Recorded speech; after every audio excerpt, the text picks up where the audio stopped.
제 이름은 박정혜, 올해 72입니다. 평생 반찬 가게를 하며 아들 둘을 키워냈죠. 그런데 나이 들면 자식들 눈에는 짐이 되는 걸까요? 엄마, 요즘 자꾸 깜빡깜빡 하잖아요.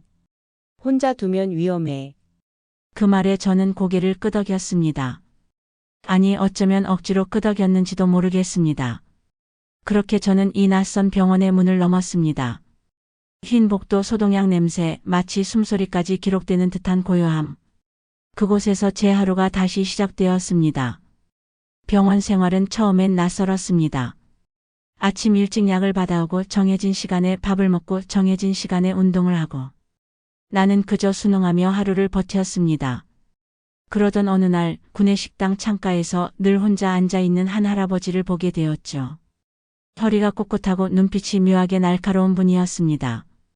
용기 내어 다가가 인사를 건넸습니다. 저같이 앉아도 될까요? 그분은 잠시 저를 훑어보더니 조용히 고개를 끄덕였습니다. 그렇게 낯선 공간에서의 첫 대화가 시작됐습니다. 그분은 이름이 이만호 할아버지라 했습니다. 전직 교사였고 5년째 이곳에 계시다 했습니다. 며칠 동안 함께 밥을 먹고 복도를 산책하며 이야기를 나누던 어느 날 할아버지가 불쑥 말을 꺼냈습니다. 정혜 씨, 동쪽 끝 병동은 절대 가지 마시오. 거기 있는 환자는 사람을 미치게 만든다오. 순간 제 등골이 서늘해졌습니다. 병원 구석마다 나도 모르게 퍼져있던 소문이 떠올랐습니다. 동쪽 끝 병동, 미쳐버린 사람들, 그리고 목숨을 끊은 간호사. 저는 얼른 고개를 저었습니다. 저는 그쪽으론 가지 않을 거예요. 발길조차 하지 않을 겁니다. 그러자 할아버지는 제 어깨에 손을 얹으며 낮게 속삭였습니다. 좋소. 절대 약속해야 하오. 그날 밤 병실 창밖에서 낯선 발소리가 들렸습니다. 저는 담요를 머리까지 뒤집었으며 속으로만 되뇌었습니다. 나는 가지 않는다. 나는 가지 않는다. 그러나 운명은 이상하게도 내가 다짐한 길로 나를 밀어 넣었습니다. 어느 날 복도 게시판에 붙은 병동 배치도를 우연히 보게 됐습니다. 동쪽 끝 격리병실 목록에 남 11세라는 기록이 보였던 겁니다. 순간 눈을 의심했습니다. 아이, 겨우 11살 아이가 여기에 있다고? 몸이 굳었습니다. 하지만 머릿속은 쉴 새 없이 돌았습니다. 그토록 무서운 괴물 같은 환자가 사실은 어린 소년이라니. 그 순간 병원의 온갖 소문들이 뒤틀려 들려오기 시작했습니다. 더 기가 막힌 건 그날 저녁 간호사들 대화에서 흘러나온 단어였습니다. 임상약물 실험. 숨이 막혔습니다. 내가 살고 있는 이곳이 단순한 요양병원이 아니라는 사실이 확실해졌습니다. 그 길로 저는 만호 할아버지를 찾아갔습니다. 할아버지, 사실은 그 환자가 아이였어요. 고작 11살짜리 아이요. 할아버지의 눈빛이 크게 흔들렸습니다. 뭐라고? 그럴 리가 아니. 그렇다면 우리가 들은 모든 소문이 그 아이를 덮으려는 거였단 말인가? 저는 입술을 깨물며 말했습니다. 우리가 구해야 해요. 아니면 저 아이 결국 사라집니다. 그 순간 제 심장은 두려움보다 더 큰 무언가로 요동쳤습니다. 어쩌면 제 삶에서 처음으로 나 자신보다 남을 위해 몸을 던질 수 있겠다는 결심이 들었습니다. 그리고 저는 노인네가 뭘 할 수 있겠냐는 비웃음을 등에 짊어진 채 아주 위험한 싸움에 발을 들이게 되었습니다. 아이를 구하려면 먼저 이곳의 숨은 문과 금지된 시간을 알아야 했습니다. 병원은 정확했습니다. 아침 회진, 점심 투약, 오후 재활, 저녁 안정. 그 사이사이 빈틈 같은 순간들이 존재했습니다. 간호사 교대 10분, 보안요원 흡연 5분, 야간 취침 전 7분. 그 몇 분 사이를 파고들어야 동쪽 끝 병동으로 갈 수 있었습니다. 만호 할아버지와 저는 작전표를 만들었습니다. 할아버지는 잊지 말라며 제 손등에 동그라미를 그려주셨습니다. 정혜 씨, 우리는 늙었지만 늦지 않았소. 이건 실패하면 안 되는 싸움이오. 저는 고개를 끄덕였습니다. 우리가 못하면 아무도 하지 않아요. 첫 잠입은 저녁 배식 시간, 2층에서 3층으로 가는 비상계단을 통해 감행했습니다. 나는 배식 트레이 카트를 밀며 숨을 죽였습니다. 카트 바퀴가 문턱을 넘을 때마다 심장이 그만큼 뛰었습니다. 복도 CCTV가 왼쪽을 훑는 순간 나는 오른쪽 그림자에 바짝 붙었습니다. 내 몸도 내 그림자도 소리조차도 벽이 되길 빌었습니다. 보안 요원이 다가왔습니다. 어르신, 여기 출입구 아닌데요. 나는 얼른 카트를 고쳐 잡았습니다. 아이고, 또 길을 잘못 들었네. 눈이 어두워서 여기 식판 반납하라는 줄 알고. 보안 요원은 나를 위아래로 훑더니 짜증 반 동정 반으로 손사래를 쳤습니다. 다음부턴 규정 지키세요. 나는 허리까지 숙여 고마워요를 맛깔나게 덧칠하고 그 틈을 빠져나갔습니다. 그날 밤 나는 비상구 옆 벽에 작은 테이프 자국 하나를 남겼습니다. 우리가 돌아올 길, 우리가 열어야 할 문 노인네식 표식이었습니다. 동쪽 끝 병동 문패에는 신경정신학 임상어라 적혀 있었습니다. 그래, 이곳이 소문 속 공간 간호사가 스스로 삶을 끊었다는 그곳. 문틈으로 밀려나오는 냄새가 달랐습니다. 지나치게 씻은 방의 냄새, 약물과 표백제가 섞인 건조한 냄새. 나는 침을 삼켰습니다. 거기 있었습니다. 문이 하나, 둘, 셋, 그리고 끝에서 두 번째 작은 네모창에 작은 그림자가 비쳤습니다. 나는 조심스럽게 손바닥을 창문에 붙였습니다. 차가웠습니다.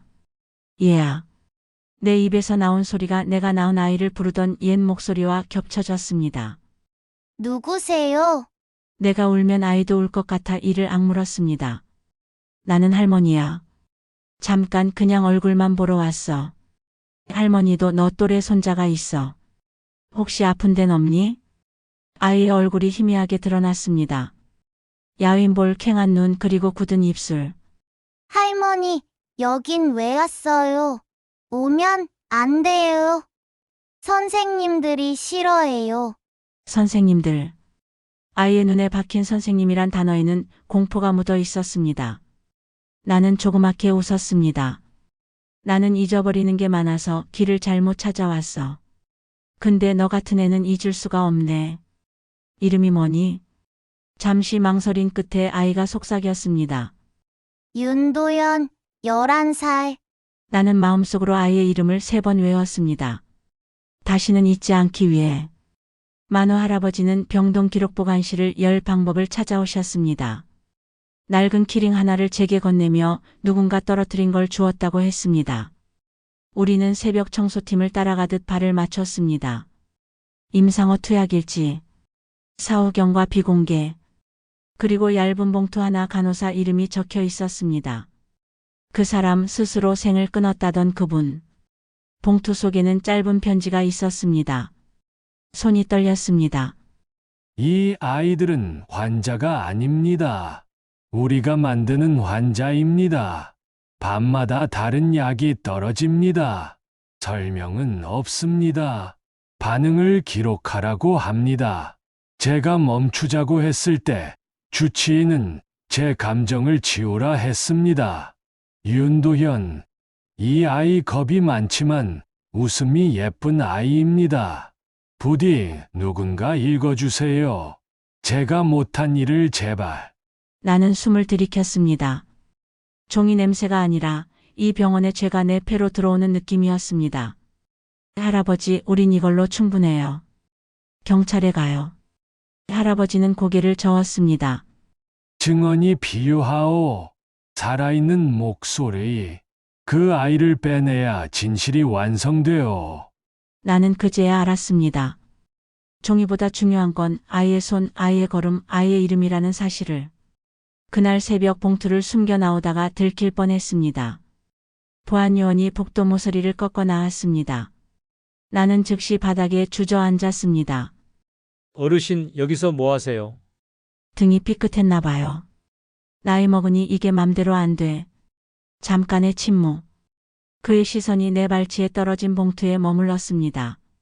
나는 그 바늘 끝 같은 시선을 손등으로 가리듯 슬쩍 봉투를 치마 속으로 밀어 넣었습니다. 보안 요원이 혼잣말을 했습니다. 요즘 괜히 불시점검 많아서 들어가세요. 네. 나는 엉거주춤한 노인의 걸음으로 사라졌습니다. 복도 끝에서 숨을 몰아쉬며 속으로 기도했습니다. 아이야, 조금만 기다려라. 할미가 가고 있다. 다음 날 나는 아이에게 작은 메모를 건넸습니다.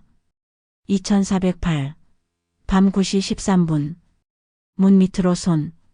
아이의 눈이 커졌습니다. 할머니, 무서워요. 나는 미소를 보태며 고개를 끄덕였습니다. 무서운 건 괜찮아. 무서워도 같이 가면 덜 무서워. 아이의 손등이 푸르스름했습니다. 바늘자국이 사라질 날이 없는 손. 나는 그 손에 아주 조용히 내 손을 얹었습니다. 도연아, 할머니가 약속할게. 너 혼자 두지 않을게. 밤 9시 13분. 나는 카트에 빨래를 잔뜩 싣고 복도를 지났습니다. 비상구 테이프 표식 옆 작은 스크래치. 어젯밤 만들었던 틈. 키패드의 번호를 누르자 문이 아주 조금 열렸습니다. 아이의 시선이 문틈 사이에서 떨렸습니다. 조용히.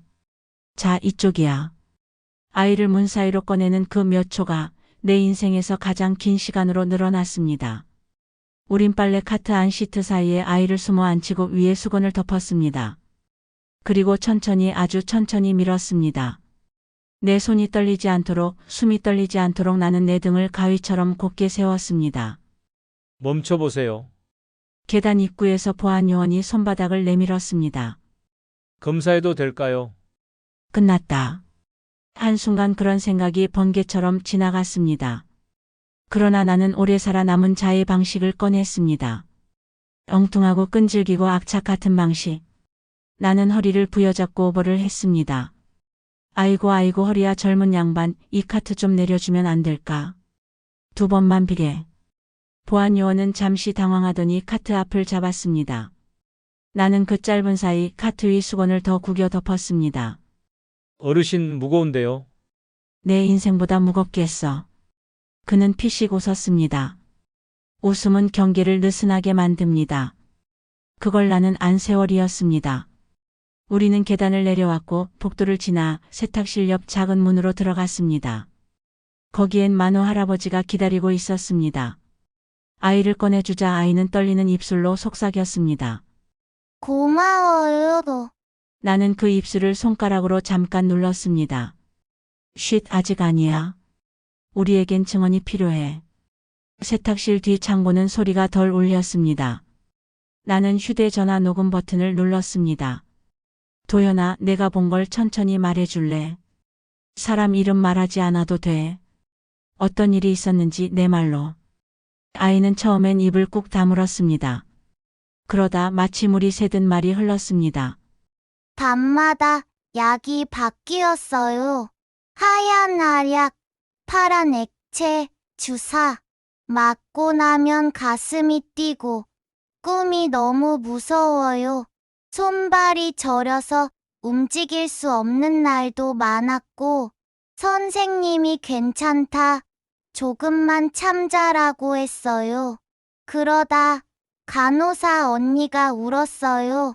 몰래 내 손을 잡아주면서 미안해라고 했어요. 그리고 아이는 숨을 삼켰습니다. 나는 녹음이 흔들리지 않게 손을 꽉 쥐었습니다. 그리고 언니가 없어졌다는 말을 들었어요. 나는 조용히 물었습니다. 너를 때린 사람은 있었니? 아이는 고개를 젓다가 아주 작게 끄덕였습니다. 그 작은 끄덕임이 내 가슴을 칼로 그었습니다. 어디선가 문이 철컥 열리며 무전기가 울렸습니다. 우리가 되돌려 놓은 자물쇠 중 하나가 카메라에 잡힌 모양이었습니다. 보안 요원들의 발소리가 몰려왔습니다. 만호 할아버지가 제 손을 잡았습니다. 정혜 씨, 아이를 데리고 창고 뒤 통로로. 내가 맡겠소. 안 돼요, 할아버지. 그러나 이미 할아버지는 문 앞에 서서 시간을 샀습니다. 나는 아이와 함께 창고 뒤 작은 통로로 파고들었습니다. 세탁물 파이프 사이 오래된 배관 덮개 하나. 나는 손톱으로 나사를 돌렸습니다. 손톱 밑살이 찢겨 피가 나왔습니다. 도연아, 할머니 손이 느려서 미안하다. 조금만. 덮개가 빠지자 좁은 통로가 어둠을 열었습니다. 우리는 기어갔습니다. 먼지 맛이 혀에 달라붙었습니다. 통로 끝 작은 환기창으로 빠져나오자 병원 지하 주차장 한켠이었습니다. 나는 즉시 전화를 걸었습니다. 여기는 미래요양병원 지하. 불법 임상 아동 환자 학대, 간호사 사망 관련 증거가 있어요. 아이도 함께 있어요. 지금 바로 와주세요. 경찰은 위치를 확인했고 오는 동안 숨어 있으라 했습니다.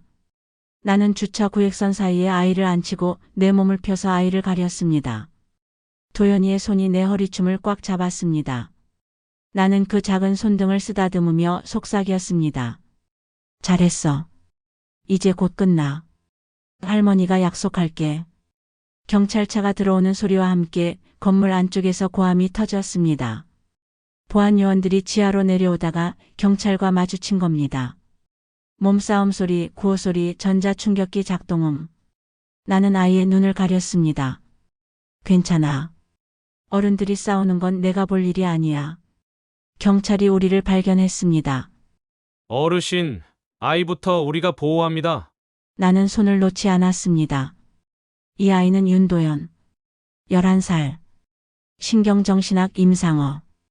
증거는 제 옷 속 봉투에 간호사 유서도 있습니다. 내가 떨리는 손으로 봉투를 건넬 때 경찰의 눈에 불꽃 같은 것이 지나갔습니다. 그날 나는 그 불꽃을 평생 잊지 못할 것입니다. 그 뒤로는 길고도 무거운 절차였습니다. 경찰 조사, 아동보호 전문기관과의 면담, 의료진 소환, 간호사 유족 증언. 병원 컴퓨터에서 삭제된 파일 복구, 차명 약품 반입 기록, 비급여 명목의 돈 세탁 흔적. 도연이는 보호관찰사 앞에서 다시 증언했습니다. 나는 그 옆에서 손수건을 쥔 채 숨만 고르고 있었습니다. 그리고 마침내 구속영장이 떨어졌습니다. 원장 신경정신학과 주치의 보안팀장 임상 코디네이터. 뉴스가 나갔고 세상은 분노했습니다. 노인요양병원서 불법 임상 아동까지. 내 귀엔 세상의 분노보다 먼저 저 멀리서 간호사의 미안해가 들리는 듯 했습니다. 이제 됐어요. 언니 이제 우리가 했어요. 도연이는 보호센터에서 치료를 받으며 서서히 웃음을 되찾았습니다. 처음으로 제대로 잤다는 그 아이의 말, 어젯밤 꿈은 무섭지 않았어요. 나는 눈물이 핑 돌았습니다. 그래. 이제부터 너의 꿈은 내가 고를 수 있어. 알았지? 도연이는 고개를 끄덕였습니다. 할미, 나도 할미처럼 나중에 누군가를 도울래요. 나는 웃었습니다. 그럼 할머니가 첫 번째 제자가 되겠네. 병원에 다시 가본 건 사건이 끝나고 석 달 뒤였습니다. 폐쇄된 병동, 내 발소리에만 먼지가 일어났습니다. 내가 붙여두었던 자그마한 테이프 자국은 누렇게 말라 있었습니다. 그 앞에서 나는 두 손을 모았습니다. 여기 갇혀있던 모든 사람들, 당신들은 잘못이 아니었습니다. 당신들을 환자로 만든 건 탐욕과 무책임이었습니다. 우리는 늙었지만 늦지 않았습니다. 우리는 약했지만 약해지지 않았습니다. 그날 이후 나는 매주 보호소 봉사를 나가고 있습니다. 아이들에게 반찬을 나누어주고 책을 읽어줍니다. 가끔 도연이는 장난을 칩니다. 할미, 이거 기억 훈련이에요. 할미는 잊으면 안 돼요. 나는 장난스럽게 눈을 찡긋합니다. 나는 잊지 않지. 내 이름, 내 웃음, 내 첫 번째 약속. 그리고 우리가 깼던 그 문. 라디오를 듣고 계신 당신, 혹시 오늘 당신 주변에 누군가가 보이지 않는 문 뒤에서 울고 있지는 않습니까? 그 문을 열어줄 사람은 거창한 영웅이 아니라 그저 옆을 본 누군가일지도 모릅니다. 나 같은 평범한 할머니처럼요. 사연을 들으셨다면 좋아요와 댓글 부탁드립니다. 감사합니다.